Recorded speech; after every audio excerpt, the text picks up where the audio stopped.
Yo he visto el dolor acercarse a mí, causarme heridas, golpearme así, y hasta llegué a preguntarme, ¿dónde estabas tú?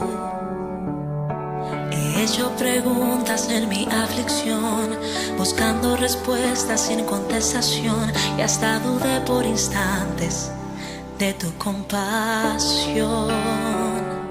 Y aprendí que en la vida todo tiene un sentido, y descubrí que todo obra para bien,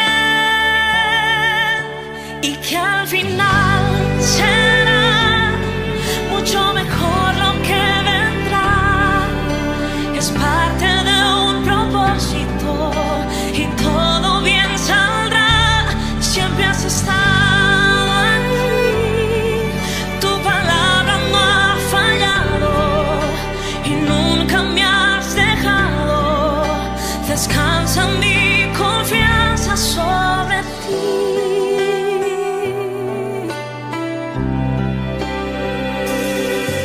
Yo he estado entre la espada y la pared, rodeada de insomnio sin saber qué hacer, pidiendo a gritos tu intervención. A veces me hablaste de una vez, en otras tu silencio solo escuché. Que